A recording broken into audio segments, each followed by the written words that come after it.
napakatindi ng akusasyon na ikaw ay gumagamit ng cocaine. Dahil nga, nandito tayo sa panahon na nakakalagkad tayo sa gera. Nakasalalay sa desisyon ng presidente bilang chief architect ng foreign policy ang buhay ng mga Pilipino. Kaya nga, he owes it to the Filipino people dahil meron tayong karapatan na makakalap ng impormasyon sa mga bagay-bagay na nakakaapekto sa atin, lalong-lalo na kung ito'y makakaapekto sa buhay ng mga Pilipino. Wala namang mawawala kung mag-hair follicle test siya. O nung minsan, nagkaroon siya ng urine test. Ay, ang problema nga pwedeng mawala ang residue ng cocaine kapag urine test lamang. Samantalang long term, ang ebidensya ng hair follicle test. Merong siyensya para ito ay manahimik ng issue, mawala ng issue. Bakit ayaw matanggal ang issue? Di ba? Kung walang itatago, napakadali naman niya, magbigay ka na ng buhok mo dyan. Kaya lang ngayon, para nga walang duda, siguro dapat may proseso na magiging transparent na buhok nga niya yung kanyang ibibigay, no? At hindi buhok ng ibang tao. No? Correct, baka buhok ng ibang tao. Yun po talaga ang makakapagresolba ng issue nito sa whether or not siya ay gumagamit ng pinagbabawal na gamot. Pero for the record, he has never denied it. Yeah. Ang mga resulta niya, ang mga sagot niya sa mga paratang, I will not dignify that with a response. Pangalawa, ha ha ha ha ha. Katawa-tawa. There has never been a denial. There has never been an admission. Meaning, baka totoo. Sa panahon nga na mga desisyon niya ay pwedeng magdulot ng gera at kamatayan sa mga Pilipino. Wala na bang halaga ngayon ang buhay ng Pilipino na pwede nang ibaliwala dahil nga ang Pangulo ay wala sa tamang pag-iisip? Yes. We owe it. You owe it to us, Mr. President, when you agreed to be our president, nabigyan mo kami ng impormasyon para na mamalaman namin na nasa tama kang pag-iisip sa paggagawa ng inyong mga desisyon. Pero sa kadami-dami naman ng mga presidente na pareho naman ang naging problema dyan sa China, bakit ikaw lang ngayon ang nangangaladkad sa atin sa gera? Alam niyo po nung isang vlog ko, diniscuss ko yung importansya ng pag-deploy dito ng launchers para sa mid-range missiles. Alam niyo pala yung mga mid-range missiles na yan, yung kayang bumiyahe ng 500 hanggang 1,800 kilometers. Ito yung kamuntik na maging mitya ng nuclear war nung tinatawag na invasion of the pigs dahil nag-deploy ng ganyang mid-range missiles ang Russia sa Cuba. At mabuti nga na lang, hindi natuloy yung nuclear war na yan. Ganyan kasensitibo po yan. At dahil nga po, sensitibo yung mid-range missiles na yan, nagkaroon ng kasunduan ang Amerika at ang Russia na hindi sila magde-deploy ng mid-range missiles. Ano nangyari? Dineploy ngayon ng Amerika dito sa Pilipinas. Of course, nakakita tayo ng mga larawan na yan. Hindi naman natin alam kung anong significance. Kung hindi pa nagsalita ang Russian ambassador to the United States, hindi dito sa Pilipinas ang nagsalita pa yung Russian ambassador doon sa Washington DC.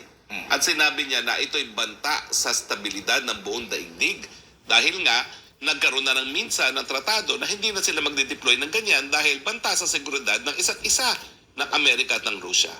At siyempre dahil narito na yan sa Pilipinas, yan ay banta hindi lamang sa China, bantayan sa buong Southeast Asia at bantayan sa Russia. Bakit? Kasi dahil siya ay mobile, pwedeng isakay sa barko at pwedeng gaminit na at matarget ang Russia.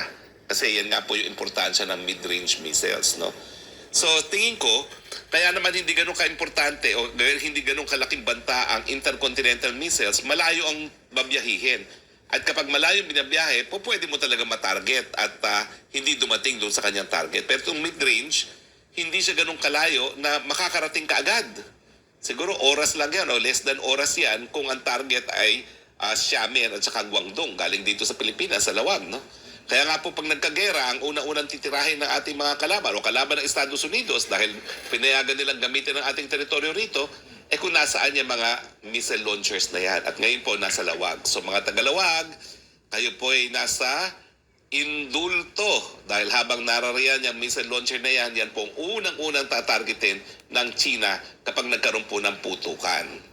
So, correct. Mga Pilipino, dapat talaga maging magmasid tayo, kinakailangan maging critical at wag natin tanggapin ang mga larawan na nakikita lang natin yan sa mga periodiko. Ako kasi nakita ko yan na-publish yung larawan na yan ng missile launcher.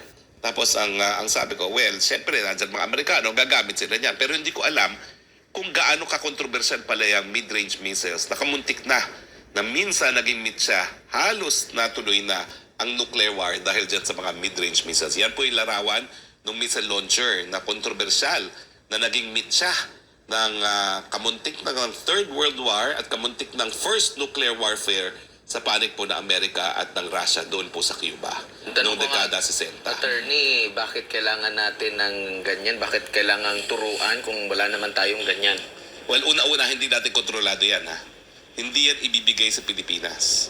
Hawak yan ng Amerika kasi sa EDCA, sila ay nananatiling may-ari ng lahat ng equipment na ipiproposition nila dito sa Pilipinas. So, hindi natin kontrolado yan. Hindi natin magagamit yan laban sa NPA, hindi natin magagamit yan laban doon sa mga BIFF. Tanging Amerika lang ang may desisyon kung kanino gagamitin yan. At dahil nga yan po ay mid-range, hindi po yan para dito sa loob ng Pilipinas. Para po yan sa labas. Kaya nga po alam natin na kinakaladkad tayo sa gera. Kasi nga, hindi natin kinakailangan ng mid-range missiles kung ang banta ay dito lang sa Pilipinas. Ang gagamitan po nila yan ay doon sa labas ng Pilipinas at kayang-kaya po niyang makarating sa Xiamen at sa Guangdong kung saan nandun ang mga base militar ng China. At syempre, napaka-crucial po niya mga base militar na yan dahil yan po ang pinakamalapit dyan sa Taiwan. Dahil ang putukan, posibleng mangyari po dyan sa Taiwan. Ako po hindi naniniwala na ang putukan mangyayari dito sa West Philippine Sea. Wala naman pakialam ang mga Amerikano dyan. Di nila kinikilala ating titulo dyan. So, ang posibleng putukan ay dahil po sa Taiwan. Pero alam naman ng gobyerno, attorney, tulad nga ng sinasabi mo, yung magiging epekto nitong pagkakaroon nga o pagdating nitong mid-range missile launcher. At dapat ba itong itago o dapat magpaliwanag pa ba ang pamahalaan, lalo na ang DND, ang ating security forces, kung bakit nandito ito, ano ba mga significant para mas mapaitindi sa ating mga kababayan ang mga nagaganap ngayon dito sa ating bansa. Walang impresyon na binigay nila sa atin dahil naririto na yan ay napalakas yung ating hukbong sandatahan. Una-una, hindi po atin yan. Sila lang po ang gagamit yan. Ha? Hindi po yan binigay sa atin. Sa tingin ko, hindi tayo bibigyan ng mid-range missiles ng mga Amerikano, no? Dahil sensitibo nga po yan. No? So wag po kayong malinlang na dahil nandito yan sa ating teritoryo, lumakas yung ating pangdepensa. No? At pangalawa nga po, wala pong gamit para sa atin yan. Kung ang hidwaan ay dahil dito sa West Philippine Sea, hindi na po natin kinakailangan ng mid-range missiles. Dahil yan po ay nasa loob nga ng 200 nautical miles natin, yung mga inaangking natin, mga isla. No?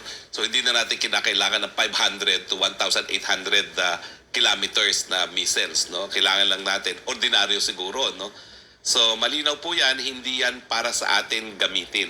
Hindi po yan para sa ating pangangailangan. Yan po ay kailangan ng Amerikano kung talaga magkakaroon ng putukan sa panig ng Amerika, ng China at pati na ang Russia.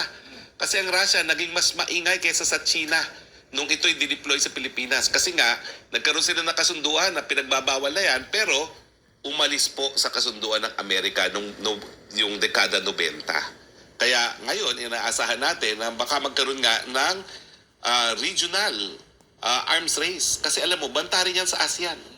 Dahil tayo lang sa ASEAN ang kumakampi sa Amerika, abay parang binabantaan na rin ng Amerika kayo mga ASEAN ha. Kung ano-anong sinasabi nyo dyan na hindi nyo maintindihan ng Pilipinas, sabi ng Singapore, bakit siya pupayag na magkakaroon ng gera, ang battleground sa kanila, no? At yung Malaysia na yan, no, na nagsasabi na wala kaming pakialam sa Amerika, patuloy kami na magpapalakas ang relasyon sa China at yung iba pang mga aliado ni China. So banta rin yan sa lahat ng mga bansa sa Southeast Asia na alam naman natin na kritikal sa mga gawain ng mga Amerikano dito sa ating kriyon. Pero ang mensahe nito, attorney, nakikita mo ba na, ito, China, meron na kaming mid-range launcher dito mula Amerika. So dapat hindi nyo na kami ihaharas dito sa West Philippine Sea. Ganun ba ang magiging epekto niyan? Walang ganun eh. Kasi kung ang paggagamitan niyan ay sa West Philippine Sea, hindi mo na kinakailangan ng mid-range missiles. Kasi nga, lahat ng ating pinag-aagawang teritoryo within 200 nautical miles. So hindi na natin kinakailangan ng mid-range missiles. Gagamitin yan sa ibang inkwentro bukod pa sa inkwentro sa West Philippine Sea. Kasi hindi natin na magkaroon ng ganyang kalayong capability na 500 to 1,800 kilometers. So hindi talaga para sa atin yan. Para lang sa Amerika yan at yan ay nakatutok sa China at kung isasakay sa barko, po pwedeng makarating hanggang Russia. Pwede rin gamitin yan sa North Korea. Diba? Dahil yan ay within striking distance ang North Korea. Interest ng Amerika, kumbaga, attorney. At kung maalala mo, may intention din dito, di ba, sa relasyon sa pagitan ng Taiwan at ng China. Opo, Isa din talaga po talaga yan. Hindi po para sa pangnasyonal na interest sa Pilipinas yan. Para sa interest sa Amerika kung sila po ay makikigera na sa China at sa Russia. At talaga mga Pilipino, hindi nyo ba naintindihan? Nung minsan, kamuntik na maging mitya ng nuclear war yan. Yung mga pagde-deploy ng mid-range missiles, nasa Pilipinas na ngayon. Hindi ba kayo naaabala? Bagay, hindi kasi natin alam. Pero ngayon po, Correct. pinaalam na namin sa inyo. At sana nga ang mainstream media i-pick up kung ano itong relevance ng pagde-deploy dito sa mainstream media. Dahil obligasyon po natin lahat sa media iparating ang mga banta sa buhay ng mga Pilipino. Tahimik ang media